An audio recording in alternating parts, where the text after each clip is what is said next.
Chapter 12. Dr. Seward's Diary. 18th September. I drove at once to Hillingham and arrived early. Keeping my cab at the gate, I went up the avenue alone.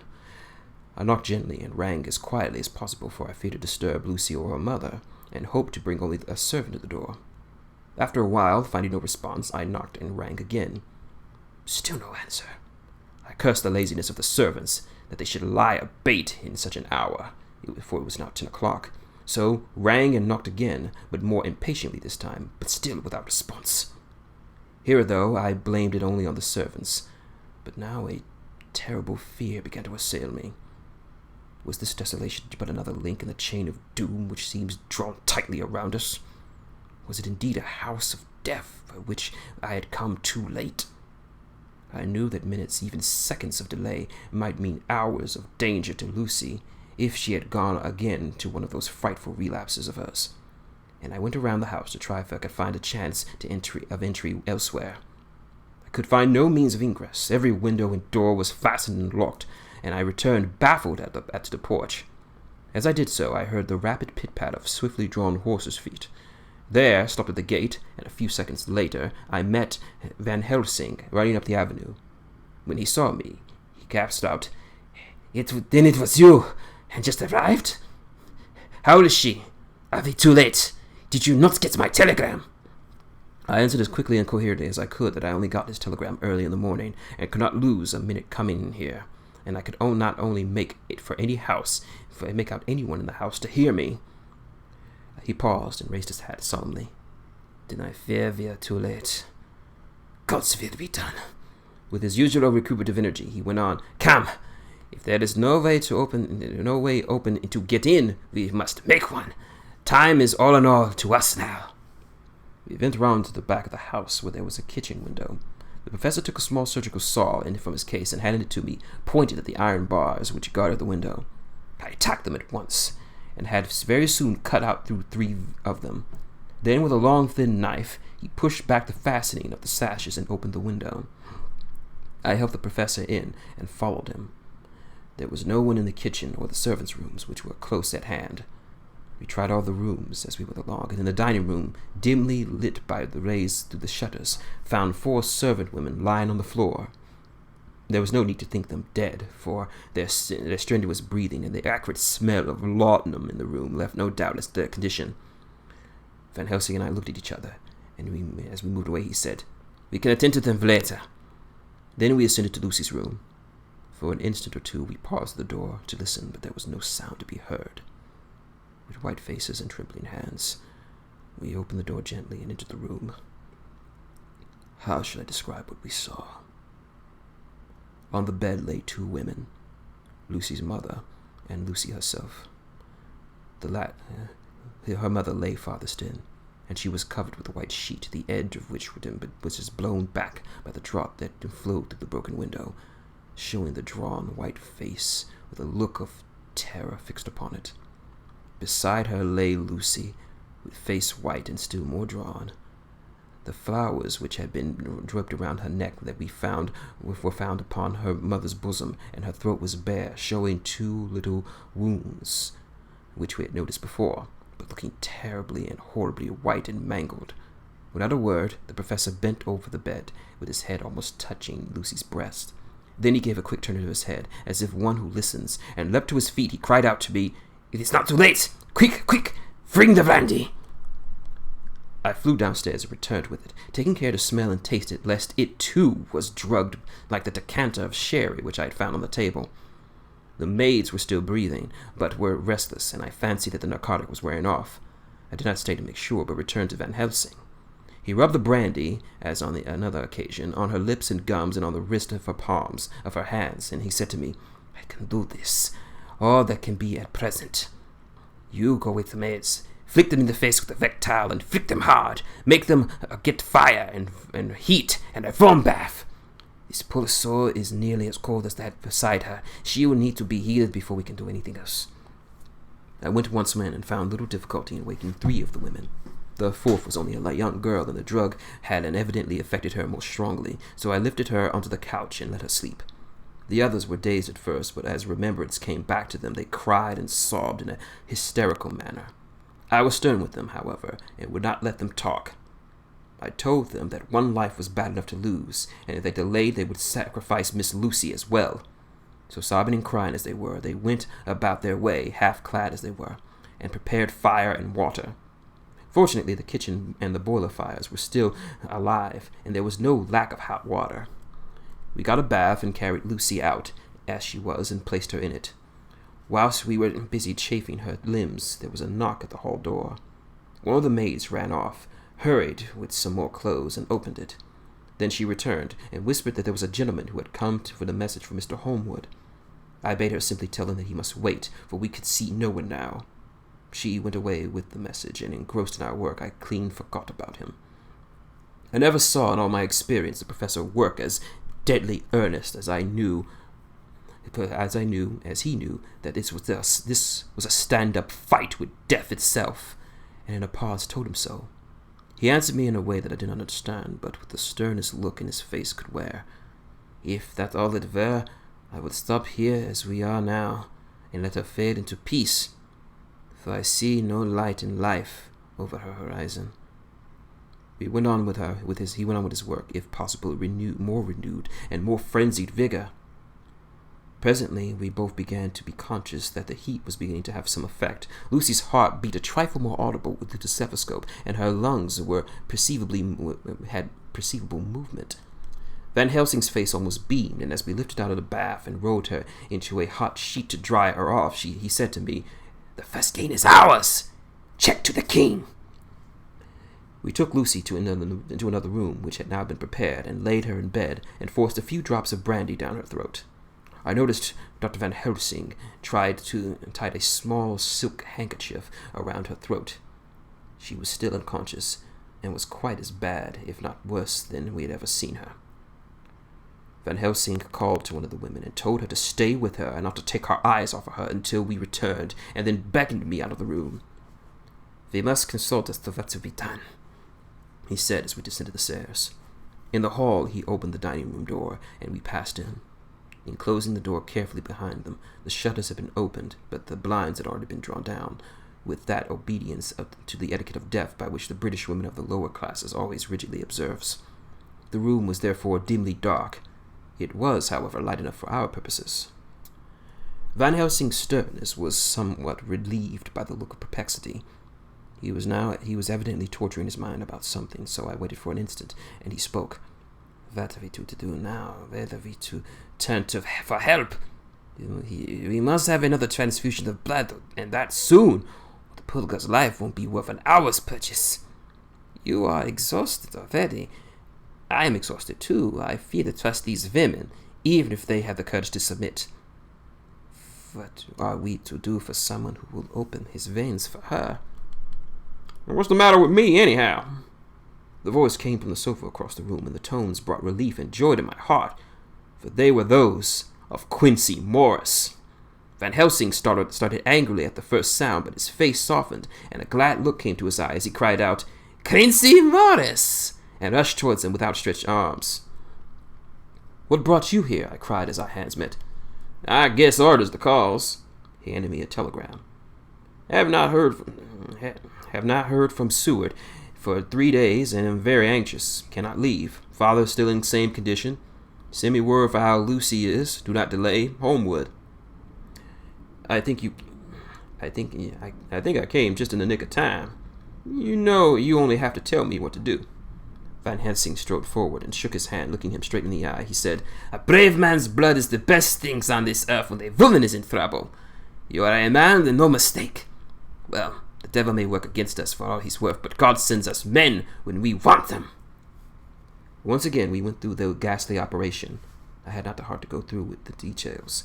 Lucy had gotten a terrible shock, and it told her more than before. For though plenty of blood was flowing into her veins, her body did not respond to the treatment as well as at the other occasions. Her struggle back to life was something frightful to see and hear.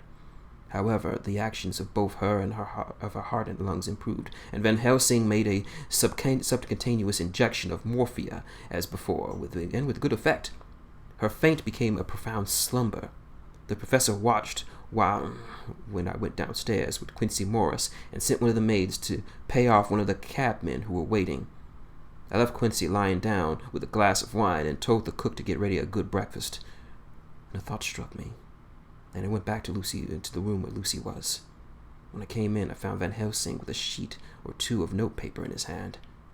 He had evidently read it and was thinking it over as he sat with his hands in his brow. There was a grim look of satisfaction on his face, as of one who had just had a doubt solved. He handed me the paper, saying only, "It dropped from Lucy's breast when he carried her to the bed." When I read it, I stood looking at the professor, and after a pause asked him, "In God's name, what does it all mean? Was she, or is she mad? What sort of danger is it?" I was so bewildered that I did not know what to say any more. Van Helsing pulled his hand in his pocket, pulled his hand out of his pocket, and taking the paper, saying, "Do not trouble about it now. Forget it about it at the present. You shall know and understand it all in good time, but it will be later. But now, what it is that you have come to say to me?" This brought me back to fact, and I was once again myself. "I came to speak about the certificate of death. If we do not act appropriately and wisely, there may be an inquest, and that paper would have been produced. I am in hopes that we need no inquest, for if it would surely kill poor Lucy, if nothing else. I know, and you know, and the other doctor who attended her knows that Mrs. Westenra had a disease of the heart, and we can certify that she died of it. Let us fill the certificate up at once, and I shall take it myself to the registrar and go to the undertaker." "Good! My friend John, well thought of. Truly, Lucy, if she be sad at the foes that beset her, is at least happy that the friends that love her. 1, 2, 3, all open veins for her. Besides one old man. Yes, of course. I know, friend John, I am not blind. I love you all more for it. Now go." In the hall, I met Quincey Morris with a telegram for Arthur telling him that Mrs. Westenra was dead, that Lucy had been ill but was now getting better, and that Van Helsing and I were with her. I told him where I was going, and he heard out with me, he heard me out, but as I was going, said, "When you come back, Jack, may I have 2 words with you all to ourselves?" I nodded in reply and went out. I found no difficulty in the registration and arranging it with the local undertaker to come in the evening to measure for a coffin and make the arrangements. When I got back, Quincey was waiting for me. I told him I would see to him as soon as I knew about Lucy, and went up to her room. She was still sleeping, and the professor seemingly had not moved from his seat at her side. From his putting his fingers to his lips, I gathered that he was expected to wake her before long, and was afraid to forestall nature. So I went down to Quincey and took him into the breakfast room, where the blinds were not drawn down, and with a little more cheerful, or rather less than the other rooms. When we were alone, he said to me, "Jack Seward, I don't want to shove myself in anywhere I have no right to be. This is no ordinary case. You know I love that girl and wanted to marry her, but although it's all past and gone, I can't help feeling anxious about it at the same time. What's wrong with what it is that's wrong with her? That Dutchman, and a fine fellow that he is, I can see that, said that in the time you 2 came in the room, that you must have another transfusion of blood, and both you and he were already exhausted. Now, I know well that you medical men speak in camera, but that a man must not expect to know what they consult about in private, but this is no common matter, and for whatever it is, I've done my part. Is it not so?" "That's so," I said, and he went on. "I take it that both you and Van Helsing have already done what I did today. Is that not so?" "That's so." "And I'm guessing Art was in on it too. When I saw him 4 days ago down at his old place, he looked mighty queer. I haven't seen anything pulled down so quick since I was in the Patmos and had a mare that I was fond of go onto the grass in all night. One of those big bats that they call vampires had a go at him all night, and with his gorge and the vein left open, there wasn't enough blood in her to let her stand, and I had to put a bullet in her ass as she lay. Jack, if you tell me without betraying confidence, Arthur was the first, is that so?" As he spoke, the poor fellow looked terribly anxious. He was in a torture of suspense regarding the woman he loved, and his utter ignorance of the terrible mystery seemed to surround him intensely, seemed to intensify his pain. His very heart was bleeding, and it took all the manhood of him, and there was a royal lot of it too, to keep him from breaking down. I paused before answering, before I felt I must not betray anything that the professor wishes to keep secret, but he already knew so much and guessed so much, so there could be no reason for not answering. So I answered in the same phrase, "That's so." "And how long has this been going on?" "About 10 days." 10 days? Well, then I guess Jack Seward, that poor pretty creature that we all love, has put in her veins without the same time the blood of 4 strong men. Men alive, her whole body wouldn't hold it. Then coming close to me, he spoke in a fierce half whisper. What took it? What took it out of her? I shook my head. That, I said, is the crux. Van Helsing is simply frantic about it, and I'm at my wit's end. I can't even hazard a guess. There have been a series of little circumstances which have thrown all out of my calculations as to poor Lucy being properly watched. But these shall not occur again. Here we stay until all is well, or ill. Quincey held out his hand. Count me in, he said. You and the Dutchman will tell me what to do, and I'll damn sure do it. When she woke in the late afternoon, Lucy's first movement was to feel for her breast, and to my surprise to produce the paper which Van Helsing had given me to read. The careful professor had replaced it from whence it came, lest waking she be alarmed.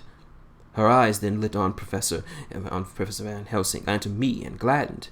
Then she looked around the room, and seeing where she was, shuddered. She gave a loud cry, and put her poor, thin hands before her face. We both understood what that meant, that she had realized that to the full her mother's death. So we tried what we could to comfort her. Doubtless sympathy eased her somewhat, but she was very low in thought and spirit, and wept silently and weakly for a time.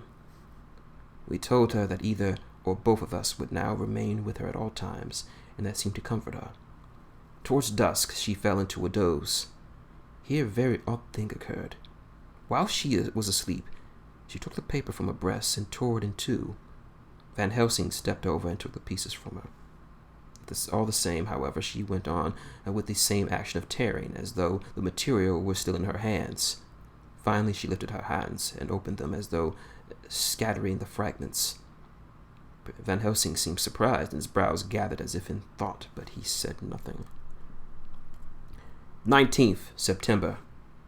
All last week she slept fitfully, always being afraid to sleep and somewhat weaker when she woke from it. The professor and I took turns to watch, and we never left her for a moment unattended. Quincey Morris said nothing about his intention, but I knew all night he patrolled around the house. When the day came, its searching life showed the ravages of poor Lucy's strength. She had hardly able to lift her head, and the little nourishment she could take seemed to do her no good. At times she slept, and both Van Helsing and I noticed the difference in her, both sleeping and waking. Whilst asleep she looked stronger, and although more haggard, and her breathing was softer.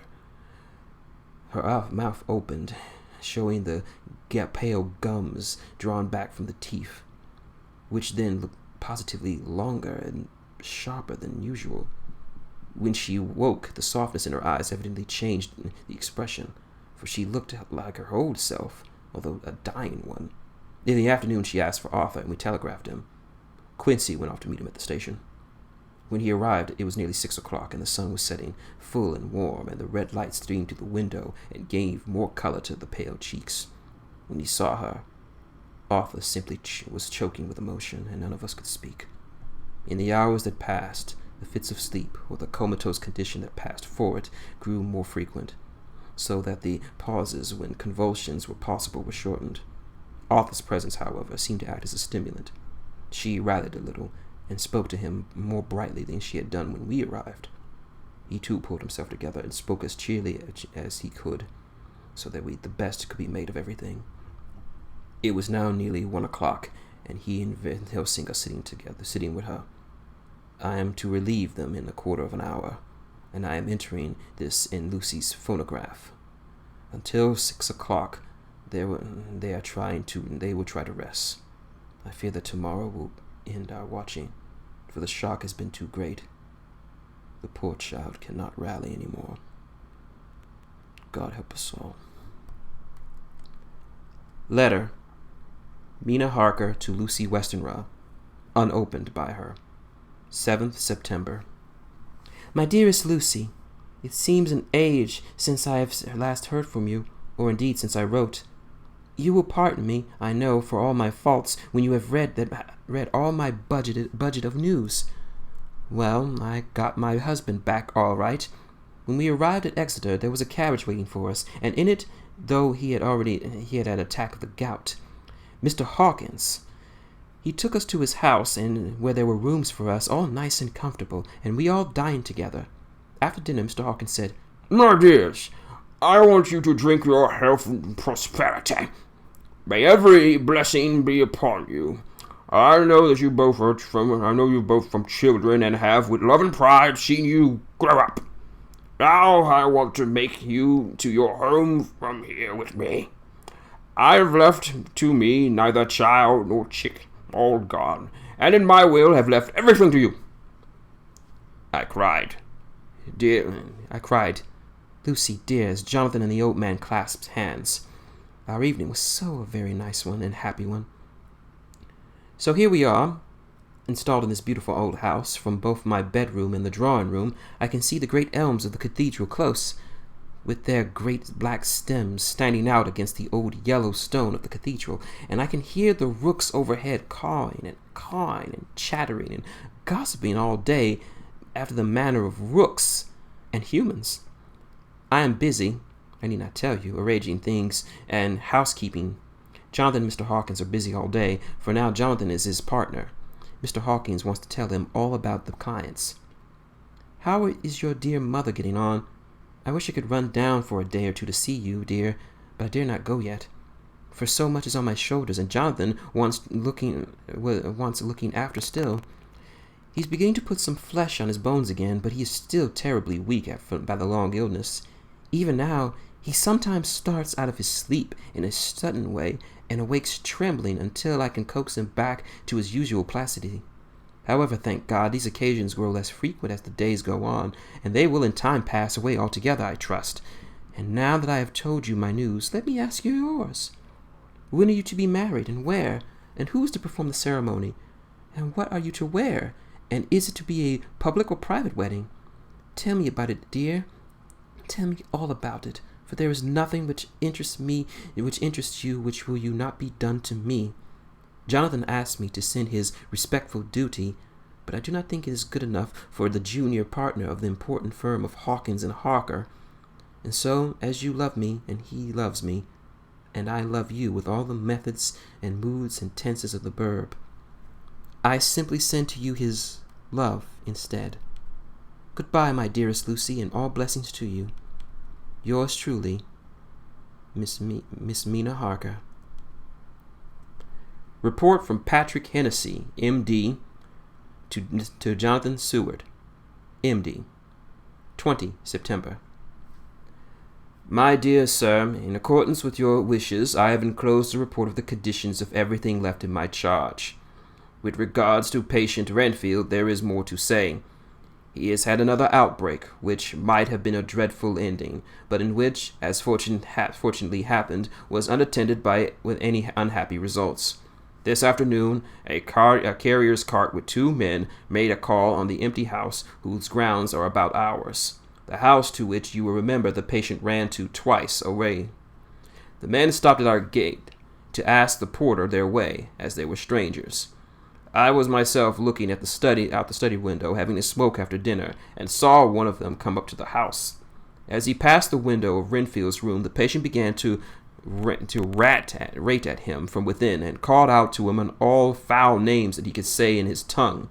The man, who seemed like a decent enough fellow, content himself by telling him to shut up for a foul-mouthed beggar. Whereupon our man accused him of robbing him and wanting to murder him, and say that he would hinder him if he were to swing at it. I opened the window and signed to the man not to notice, so he contented himself to look after the place over and make up his mind as to what kind of place he had to go to by saying, "Lord bless you, sir. I wouldn't mind what he was said to me in a blooming madhouse. I pity ye and the governor for having to live in a house with a wild beast like that." Then he asked his way chivalrously enough, and I told him where the gate to the empty house was. He went away, followed by threats and curses and revelings from our man. I went down to see if I could make out any cause for his anger, since he was usually such a well-behaved man, and except for his violent fits, nothing of the kind has ever occurred. I found him, to my astonishment, quite composed and most genial in his manner. I tried to get him to talk about the incident, but he blandly asked me questions as to what I meant, and led me to believe that he was completely oblivious of the affair. It was, I'm sorry to say, however, another instance of his cunning, for within a half hour I heard him again. This time he had broken through the window of his room and was running down the avenue. I called out to the attendants to follow him and ran after him, for fear that he was intent on some kind of mischief. My fear was justified, as I saw the same cart that had passed before coming down the road, having in it some great wooden boxes. The men were wiping their foreheads, with flushed faces as if it was some violent exercise. Before I could get up to him, the patient rushed at them, and pulling at one of them off the cart, began to knock his head against the ground. If I had not seized him just that moment, I believe he would have killed the man then and there. The other fellow jumped down and struck him over the head with the blunt end of his heavy whip. It was a terrible blow, but he didn't seem to mind it, but seized him also and struggled with the three of us, pulling us to and fro as if we were kittens. You know I am no lightweight, and the others with me were both burly men. At first he was silent in his fighting, but as we began to master him and the attendants were pulling the straitcoat around, he began to shout, "I frustrate them! They shan't rob me! They shan't murder me by inches! I'll fight for my lord and master!" And all sorts of manner of incoherent ravings. It was with very considerable difficulty that they got him back to the house and put him inside the padded room. One of the attendants, a Mr. Hardy, had a finger broken. However, I set it all right, and he is well since. The two carriers were at first loud in their threats of action for damages, and promised to rain on all penalties of law upon us. Then threats, however, mingled with some sort of indirect apology for the defeat of the two men of them by a feeble madman. They said if it had not been for the way their strength had been carrying in and raising the boxes in the cart, they would have made short work of him. They gave us another reason for their defeat, the extraordinary state of drought for which they had been reduced by the dusty nature of their occupation, and the reprehensible distances from the scene of their labors of any place of public entertainment. I quite understood their drift, and after a stiff glass of grog, or rather more of the same, and each a sovereign in hand, they made light of the attack and swore they would encounter a worse madman any day for the pleasure of meeting so bloomin' good old a bloke as your correspondent. I took their names and their addresses in case they might be needed. They are as follows: Jack Smollett of Dulling Rents, King George's Road, Great Walsmouth, and Thomas Sneedle, Pete Farling's Row, Guide Court, Bethnal Green. They are both in the employment of Harris & Sons, Moving Shipping Company, Orange Masters Yard, Soho. I shall report to you any matter of interest occurring here, and shall wire you at once if there is anything of importance. Believe me, dear sir, your faithful, Patrick Hennessy. Letter. Mina Harker to Lucy Westenra, unopened by her. 18th September. My dearest Lucy, such sadness has befallen us. Mr. Hawkins has died very suddenly. Some may think it's not so sad for us, but we have come to love him so that it seems as though we lost a father. I never knew either father or mother, so the dear old man's death is a real blow to me. Jonathan is greatly distressed. It is not only that he feels sorrow, deep, deep sorrow for the dear, good man who has befriended him all of his life, and now at the end has treated him like his own son and left him a fortune to which people of our modest upbringing is wealth beyond the dream of avarice. But Jonathan feels it on another account. He says the amount of responsibility it puts upon him makes him nervous. He begins to doubt himself. I try to cheer him up, and for my belief in him helps him in a belief in himself. But it is here that the grave shock that he experienced tells upon him the most. Oh, it is too hard to a sweet, simple, and strong nature of his, a strong nature that enabled him by our dear good friends and to rise from clerk to master in a few years, should be so injured by the very essence of his strength is gone. Forgive me, dear, for if I worry you with my troubles in the midst of your own happiness. But Lucy, dear, I must tell someone, for the strain of keeping a brave and cheerful appearance to Jonathan tries me, and I have no one here that I can confide in. I dread coming to London, as we must do the day after tomorrow, for poor Mr. Hawkins left in his will that he be buried in a grave with his father. As there are no relations at all, Jonathan must be the chief mourner. I shall try to run over to see you, dearest, if only for a few minutes. God forgive me for troubling you. With all blessings, your loving Mina Harker. Dr. Seward's Diary, 20th September. Only resolution and habit can make me make an entry tonight. I am too miserable, too low-spirited, too sick of the world and all in it, including life itself, that I would not care if I heard this moment, the flapping of the wings of the angel of death. And he's been flapping those grim wings for some purpose as of late. Lucy's mother, and Arthur's father, and now, let me get on with my work. I duly relieved Van Helsing of his watch over Lucy. We waited for Arthur to get some rest also, but he refused to at first. It was only when I told him that we should want to help him to help us during the day, and that we must not break down for want of rest, lest Lucy should suffer, that he had agreed to go. Van Helsing was very kind to him. "Come, my child," he said. "Come with me. You are sick and weak, and have had such a sorrow and mental pains, as well as that tax of your strength as we know it. You must not go alone, for to be alone is to be full of fears and alarms. Come to the drawing room, for there's a big fire, and there are 2 sofas. You shall lie on one, and I on the other, and our sympathy will be comfort to each other, even though we do not speak it. Even if we even sleep." Arthur went off with him, casting a longing look on Lucy's face, which lay in a pillow, almost whiter than a lawn. She lay quite still. I looked around the room to see all that it should be. I could see that the professor had carried out in this room, as in the others, his purpose of using the garlic. The whole of the window-sill sashes reeks of it, and around Lucy's neck, over the silk handkerchief by which Van Helsing had made her keep on, with a rough couplet of the same odious flowers. Lucy was breathing somewhat strenuously, and her face was at its worst, for the open mouth showed the pale gums. Her teeth, in the dim, uncertain light, seemed longer and sharper than they had been in the morning. In particular, by some trick of the light, the canines looked longer and sharper than the rest. I sat down beside her, and presently she moved uneasily. At the same moment came sort of a dull flapping or buffeting at the window. I went over to it softly and peeped out of the corner of the blind.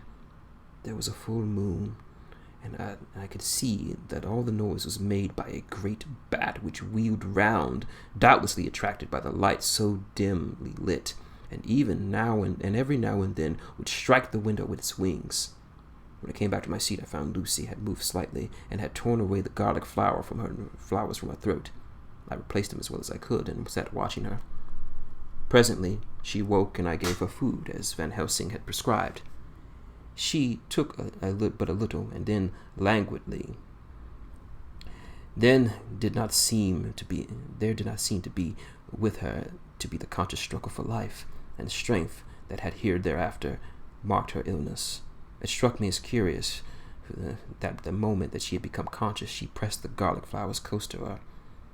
It was certainly odd that whenever she got into that lethargic state with strenuous breathing, she pulled the flowers from her. But when she was waked, she clutched them close. There was no possibility of making any mistake for in this long hours that followed, she had many spells of sleeping and waking and repeating of both actions many times. At 6 o'clock, Van Helsing came to relieve me. Arthur had fallen into a doze, and he was mercifully let to sleep on.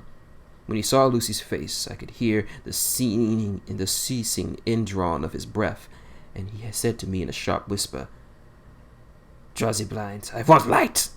He bent down and, his face almost touching Lucy's, examined her carefully. He removed the flowers and lifted the silk handkerchief of her throat. As he did, he startled back, and I could hear his injection. "My God!" as if it was smoldering in his throat. I bent down and looked, and I noticed some queer chill came over me. The wounds on the throat had absolutely disappeared. For the first full 5 minutes, Van Helsing stood looking at her with his face at its sternness, and he turned to me and said calmly, "She is dying. It will not be long now. It won't make a difference. It will be much difference, mark me, when she dies consciously or in her sleep. Wake the poor boy and let her come and see the last. He trusts us, and we have promised him." I went to the dining room and waked him. He seemed dazed for a moment. When he saw the sunlight streaming through the edges of the shutter, he came to thought he was late. It expressed his fear. I assured him that Lucy was still asleep, but told him gently as I could that both Van Helsing and I feared that the end was near. He covered his face with his hands and slid down on his knees by the sofa, where he remained perhaps a minute, with his head buried, praying, whilst his shoulders shook with grief. I took him by the hand and raised him up. "Come," I said. "My dear old fellow, summon all your fortitude. It would be best and easiest for her." When we came into Lucy's room, I could see that Van Helsing had, in his usual forethought, put all the matters straight and making everything look as pleasing as possible. He had even brushed Lucy's hair, so that it lay on the pillow in its usual ripples. When he came into the room, she opened her eyes, and seeing him, whispered briefly, "Arthur, oh, my love, I am so glad that you have come." He was stooping to kiss her when Van Helsing motioned him back. "No," he whispered, "not yet. Hold her hand. It will comfort her more." So she took Arthur's hand and knelt beside her, and she looked at his best, for all the small lines matching the angelic beauty of her eyes. Then gradually her eyes closed, and she sank to sleep. For a little bit her breast heaved softly, and her breathing came and went like a tired child's. And then, insensibly, there came a strange change when I noticed that in the night.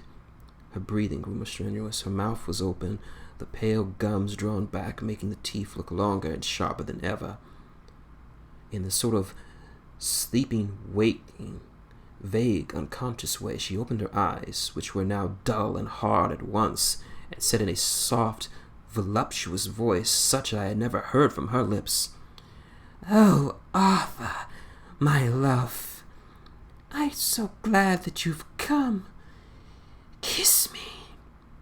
Arthur bent down eagerly to kiss her, but in that instant Van Helsing, who, like me, had been startled by her voice, swooped upon him and, catching him by the neck by both hands, dragged him back with a fury of strength that I never thought he could possess, and actually hurled him across the room. "Not for your life," he said. "Not for your living soul or hers." And he stood between them like a lion at bay. Arthur was so taken aback that he did not for a moment know what to do or say, and before any impulse of violence could seize him, he realized the place and the occasion and stood silently, waiting.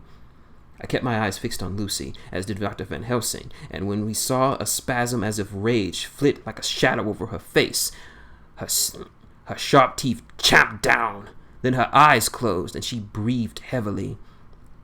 Very shortly after she opened her eyes, in all their softness, and putting out her poor, pale, thin hand, took Van Helsing's great brown one, drawing it close to her, she kissed it. "My true friend," she said in a faint voice, but with unparalleled pathos. "My true friend, and his, so guard him and give him peace." "I swear to it," he said solemnly, kneeling beside her and holding up his hand as one gestures an oath. And then he turned to Arthur and said, "Come, my child, take her hand in yours and kiss her on the forehead, but only once." Their eyes met instead of their lips, and they soon parted. Lucy's eyes closed, and Van Helsing, who was watching closely, took Arthur's arm and drew him away.